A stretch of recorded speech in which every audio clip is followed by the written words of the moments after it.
Good morning, everyone.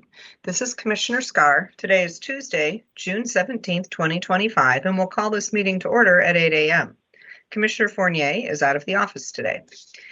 As a reminder, our call-in number is 1-971-254-3149, conference ID 866-914-607#.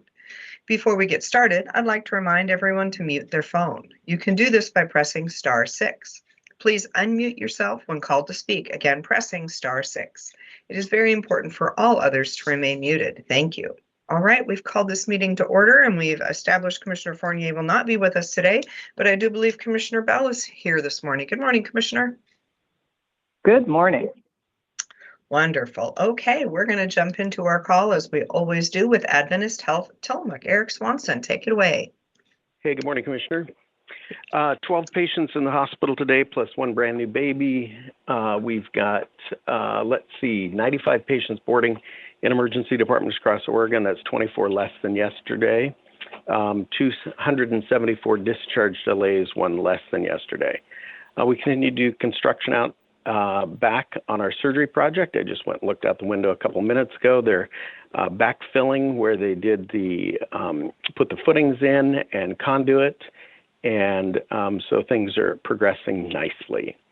Dialysis, you probably want to know what's happening with dialysis.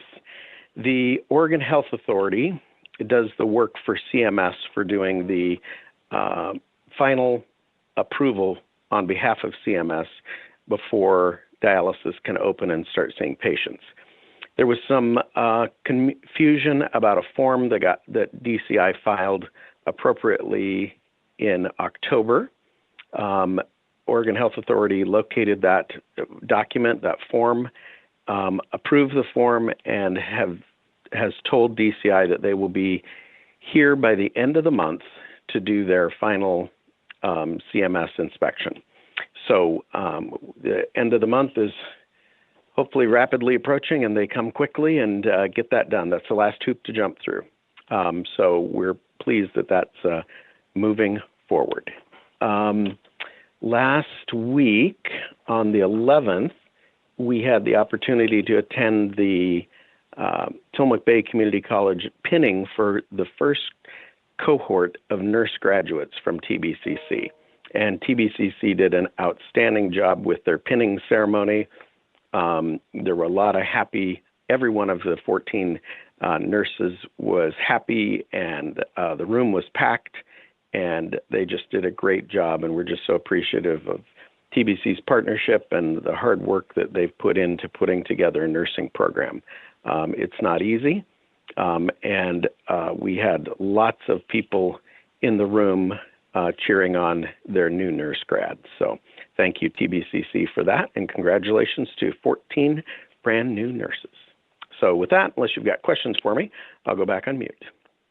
Wonderful. Thank you, Eric. That is so exciting. And I know that I have heard in my time at the Civic Advisory that many of those nurses are, in fact, from our community and have since been hired into our community. So we're excited that we have that program here and that it is working in such a great partnership with our medical facilities. Absolutely. Perfect. Thank you. Okay. Any questions for Eric?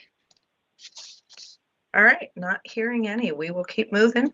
Typically, we would have the Coastal Caucus next. I don't see our representative or senator this morning, but as we all know, we're in the final throes at the state level, so we are not expecting to see them probably until that's over. So moving on, Tillamook County Community Health Center. I also do not see Ed or Camille. So is there anyone with the health center here this morning that I'm missing? Okay, with that then we'll move on to Gail at Halem Bay Health Center and Pharmacy. Good morning, Gail. Yes, good morning. Can you hear me? I can, thank you. Oh, good. I was wondering if I was on mute automatically. So this morning in Wheeler at the Halem Bay Health Center and Pharmacy, the construction crews have completed their perimeter for the parking lot, and that means that things are looking up. We will probably have up to close to 50 parking spaces. And for those electrical car enthusiasts, we will have 12 charging stations. And that's wonderful news because in this area up north, there are no other charging stations available. So that's it for me this morning. Of course, we are here to serve you. If you need an appointment with one of our providers, please don't hesitate to give us a call at 800-368-5182. And thank you. Perfect. Thank you, Gail. Okay, moving on, Tillamook Family Counseling had let us know they would not be with us this morning. We will not hear from Frank. So we'll move on to emergency management. And I see I have both Ann and Randy with me today. So who would like to take this? I'll go ahead and start off and then let Ann give her shameless plug for our workshop that's on Wednesday. Perfect. So what I wanted to do is just fill you in on my weekend. This last Saturday, we participated in a full-scale exercise known as Well Run 25. Most of you are probably not familiar with that, but it's what it is. It's a group that's sponsored by the Oregon Disaster Airlift Response Team, or DART. And what they are is they're a volunteer airlift resource that helps communities and emergency responders in time of any type of local disasters, to where they are able to bring supplies into the coast from the other side of the mountain. And these are all volunteer pilots. They volunteer their time and their planes to help out to deliver these needed supplies. And so the exercise got started, and we had 3 aircraft that flew out of the Aurora Airport, and each aircraft brought 200 pounds of food and medical supplies to the Tillamook Airport. And of course, we had to do something with the ones we got here. And so I had the best crew ever there, waiting for them to come. And the crew basically unloaded those planes. They sorted out the supplies and then delivered them to various food banks throughout the county. And I got to say that the people that we had, again, they volunteered their Saturdays, and luckily their supervisors allowed them to do that. And we had people from the Oregon Department of Human Services, and from the local office here in Tillamook. And that group is called the MCRT, which stands for Mass Care Response Team. And this is, again, a bunch of people who are volunteering their time to help out during times of emergency. We also had people from the Office of Resiliency and Emergency Management. We had our Tillamook County Auxiliary Communication Group, who handled all the ham communications between here and the people that were putting on the exercise, and also was relaying the information back and forth, and also assisting with the pilots as they were coming in.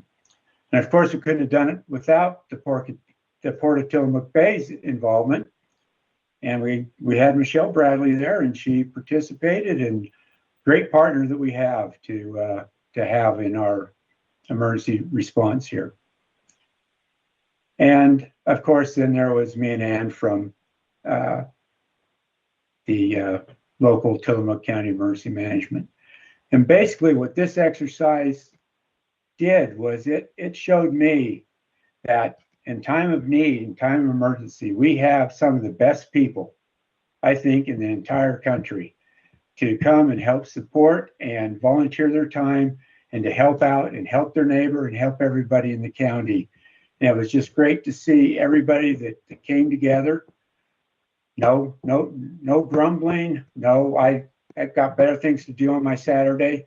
It was just a great opportunity to do an exercise together and see how much and what a difference we can make here in the community. So, like I say, a big shout out to all those who participated in that, and especially the organizations and the supervisors that allow them to take the time to do this volunteer duty. So with that, I'll turn it over to Ann to give her shameless plug. Thank you. Thank you. Yeah, so I'm just coming on to talk one last time about our upcoming Energy Resilience Plan feedback session. So the Tillamook County is working with some consultants from Rockcrest Consulting to put together an energy resilience plan. This will help us identify our most vulnerable areas, determine where we need backup power systems, and create strategies to keep essential services running during emergencies.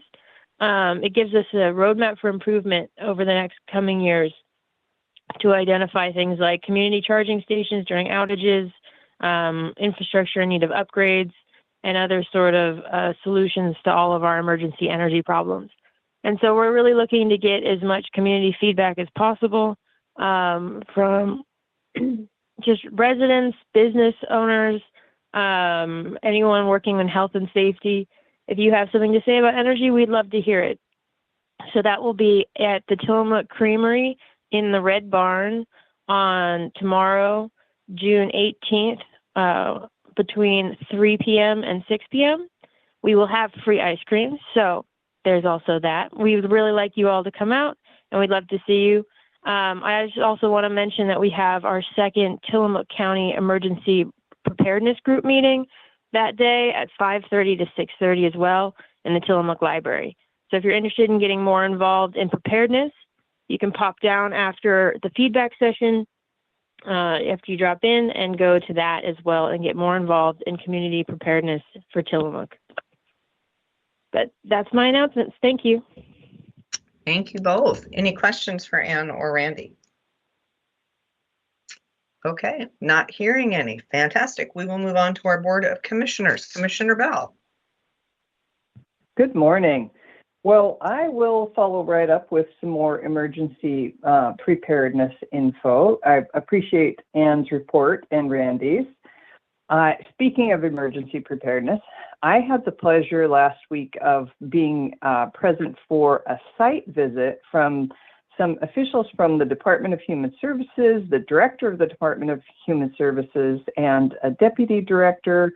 We're visiting Tillamook County, and also folks from OREM, which is the Office of Resilience and Emergency Management. And they were visiting Oceanside and Cape Mears because the communities of Oceanside and Cape Mears applied for grants for emergency caches, for a container where they can store emergency supplies, and they were successful in their grant application. So there are now emergency cache sites in Oceanside and in Cape Mears, and folks from those agencies, DHS and OREM, visited Tillamook County, visited the sites themselves to be able to see the setup, see where it is, and meet the community members who are working in those preparedness groups. And so it was a really terrific celebration of preparedness in Tillamook County and also of partnerships. And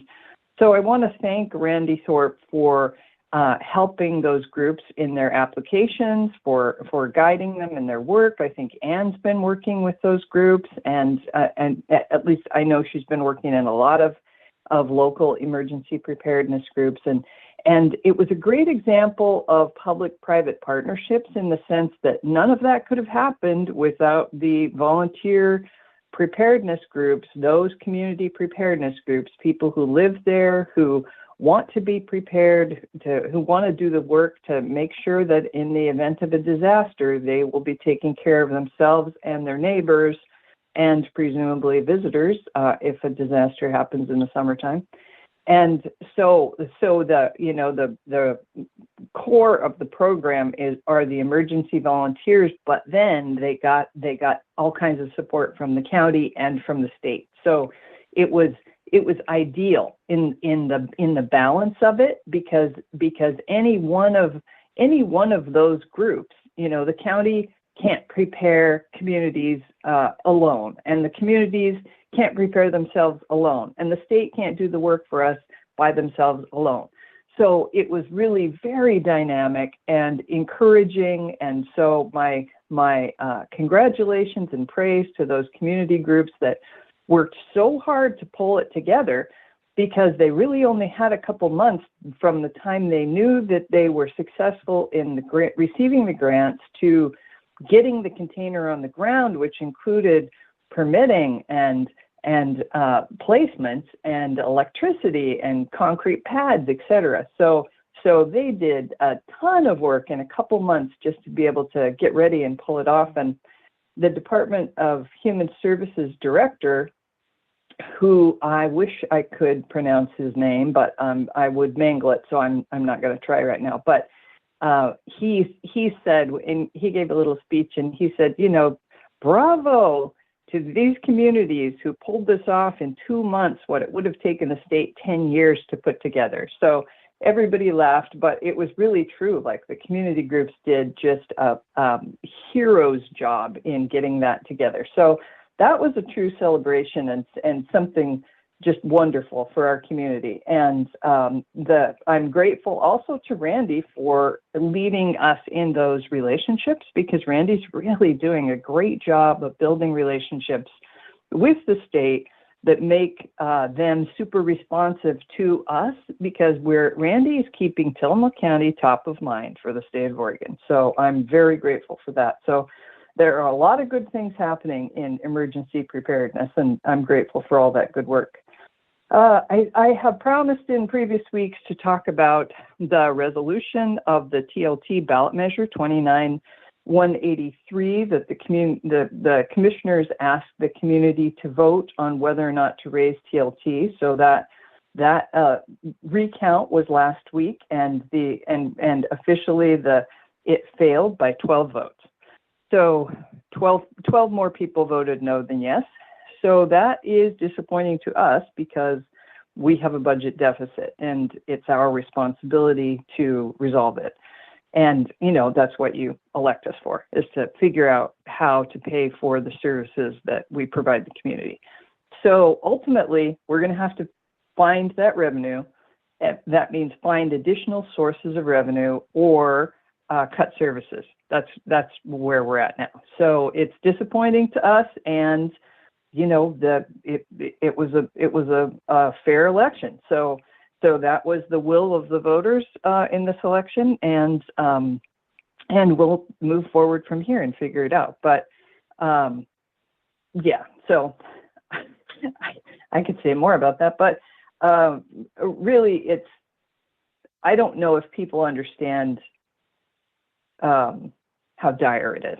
It really is a dire situation. So I'm sure you'll be hearing more about it in the future.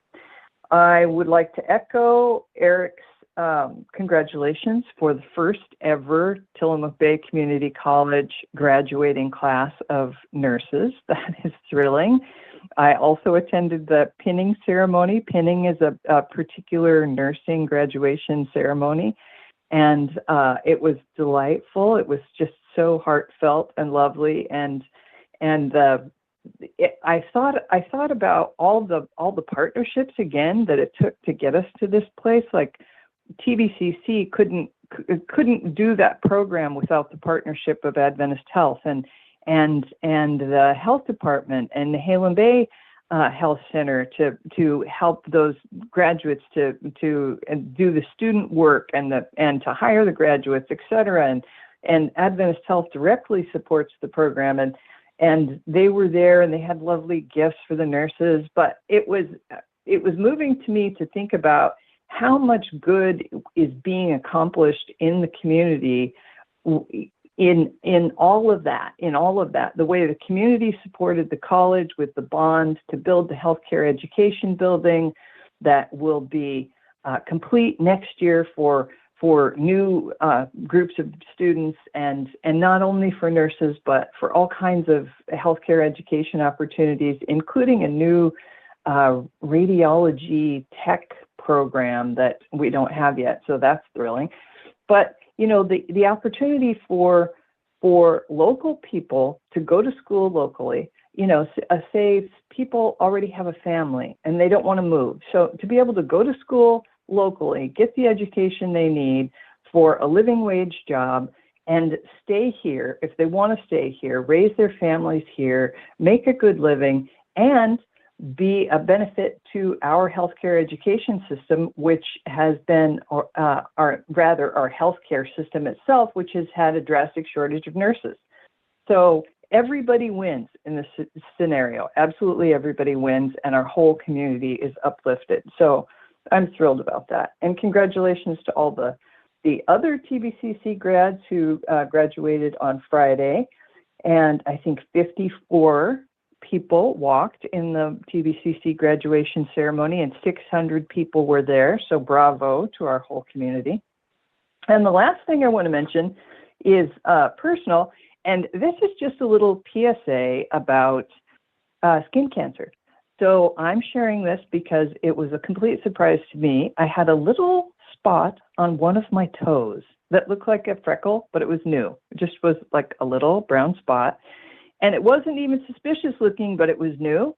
It turned out that it was melanoma, which is the kind of skin cancer that will kill you. So I had to have a surgery on my toe on Friday, which is ridiculous. And now I have a big toe bandage, which looks stupid, but it's not cancer anymore. So my point is, you know, particularly as we age, but maybe any age, we have new spots show up. So don't just assume that if you have a new spot and you notice it and it's new, ask your doctor, because I was amazed to discover that that was melanoma. So please check your skin spots. Have your doctor check your skin. And I'll stop there. Thanks. Thank you, Commissioner Bell. Thank you for sharing that. I think that's a really important thing that we don't often think about, particularly here on the coast where we think we don't get that much sun. But sun damage starts very early in your life, and you just don't know. I will add on to that to say the health department does have a part-time dermatologist. So if you find yourself thinking that you need to get something checked out on your skin, do give our local community health center a call. Okay, I don't have a ton to share, as many of you probably have caught on. I was gone for a couple of weeks. I took the opportunity to do some travel with my daughter. We spent some time in Peru, which was absolutely fantastic. If you ever find yourself thinking you want to hike over a pass that peaks at about 17,000 feet, think carefully. It's quite an adventure and quite a challenge. But anyway, I'm happy to be home here, back at sea level on the coast, and back to my work with the county. So I will just say, coming up for me this week, I will be down in Eugene on Friday the 20th for a meeting to talk about federal timber harvest. As we all know, under the current administration, there have been a lot of executive orders put forward, and one of the pieces, actually two of the pieces in those executive orders, which may impact the ability for harvest on federal land, which you probably remember us talking about back in the day, our Public Works Department was a much larger department, and a portion of that was related specifically to timber harvest on federal lands that then came into Tillamook County to help support our road system. We are all continuing to watch these executive orders that have basically stated that more timber should be harvested. We're also seeing some changes in how the environmental laws roll out. Specifically, right now, what happens with an awful lot of the federal harvest is that the Forest Service plans are followed to the T, the environmental pieces of them are followed, and then they are held up in court because there are groups that are concerned. So what we understand is that one of the executive orders has in fact made it not possible to sue if it can be reasonably shown that the plan followed all of the environmental laws as they exist today. So I expect to learn more about that the end of this week to determine if we will see more Forest Service harvest here in our region. So I will let you know how that comes out, but that will be this Friday, a meeting that I will be attending in Eugene. With that, I'm going to go ahead and move us on to the cities. I have been scanning my list of phone numbers to see if I have anyone from Manzanita, and I do not see Linda, or I don't either Mayor Stock or Councilor Kozlowski, but I'm going to pause for a moment in case they are here and I missed the number. Okay, not hearing them. We will move on to Nehalem, and I believe I saw a phone number for Mayor Chick today.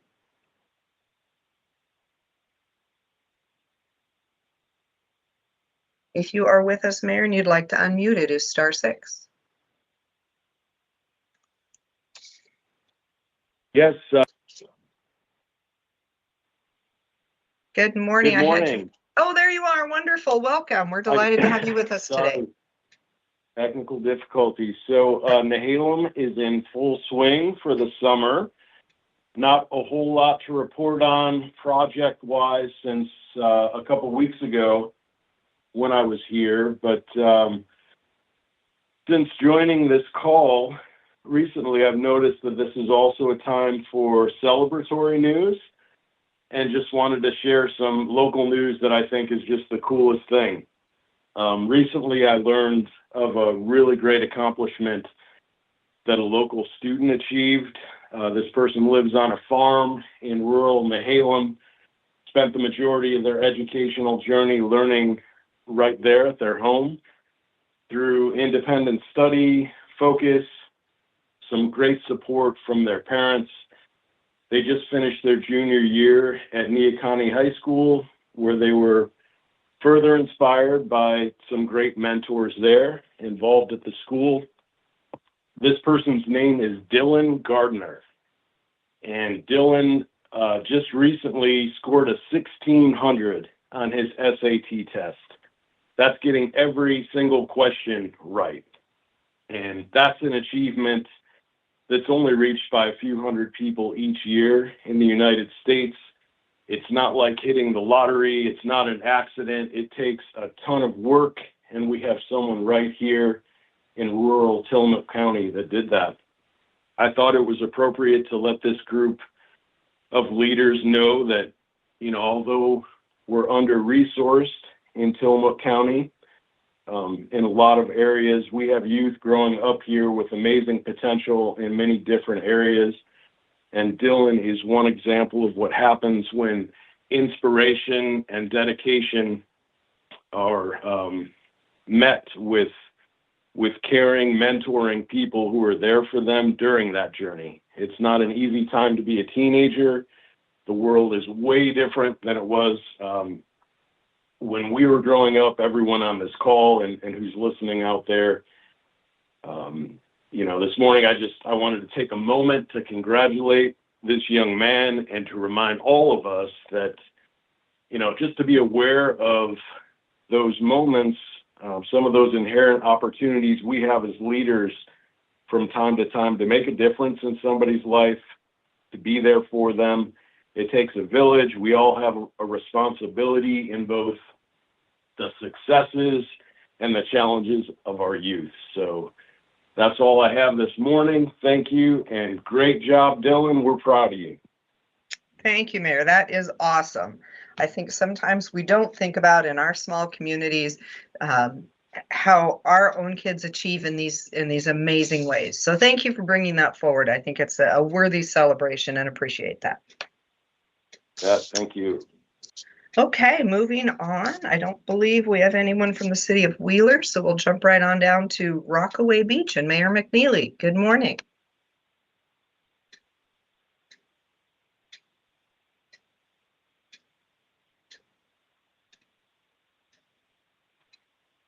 Mayor McNeely, are you with us?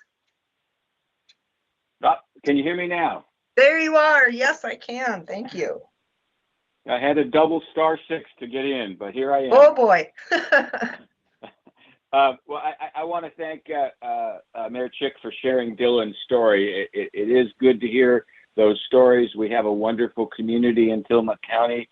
Here in Rockaway Beach, we get to work with the Neahkahnie School District, and we're blessed to have such a strong, educationally focused district that provides a lot of extracurricular activities that other districts don't. And so very proud of our students, our school district, and congratulations to Dylan. So thanks, Mayor Chick, for sharing that really feel-good story. With that, I'll mention that our summer city newsletter has been distributed, and it's also available on our Facebook page and our web page. I want to congratulate this year's Business Facade Grant awardees. The City Council awarded $209,000 to 9 local businesses, and these grants are funded through our transient lodging tax revenue, and they're designed to encourage economic development by making commercial buildings in town more attractive and accessible. We do have 4 other applicants that we've sent back to them, and city staff is going to work with them to update and improve their application, and then potentially bring them back to next month's workshop and meeting for consideration. I also want to congratulate Pat Olson, who was selected as this year's Grand Marshal for our 4th of July parade, and Barb Riley, who was selected as Volunteer of the Year. And so look forward to their being showcased at our upcoming parade. We also took action at the council meeting to amend our zoning ordinance to allow for middle housing as directed by Senate Bill 406. We're pretty excited about this change. We think it's going to have a positive impact on availability of housing in Rockaway Beach. And I'm told that we have at least 3 developers who have been waiting for this to take place, and will be moving forward with developing middle housing on their property here in Rockaway Beach. At our workshop, we have an empty council seat, and we had 4 applicants. Our council rules require us to screen that down to 3. And so Pat Ryan, Kenneth Nakamura, and Brian Collar will move forward, and in our next council meeting, they'll be interviewed, and then a selection will be made, and a selection and appointment will be made for the vacant seat. We did, at the regular meeting, push out any action on the flood hazard overlay zone pick'em. We were told that there's a legal action that's got a 60-day stay, and so we bumped that to our August meeting. Hopefully there'll be some more resolution related to that legal action. We reappointed members to the Planning Commission, Lydia Hess and Penny Cole. We approved a collective bargaining agreement with our represented employees. Very excited about this one. We established a Forest Management Plan Development Advisory Committee. This citizen committee will work with our consultants in developing a forest management, forest stewardship plan for the lower half of the Jetty Creek watershed, a critical next step in our acquiring that section. And then just on Wednesday, Thursday is Juneteenth, City Hall is closed. So this month, our coffee with the city manager and mayor will be tomorrow, Wednesday, upstairs in the City Hall conference room at 9 a.m. And so looking forward to meeting with our residents and hearing what's on their mind. With that, back to you, Commissioner.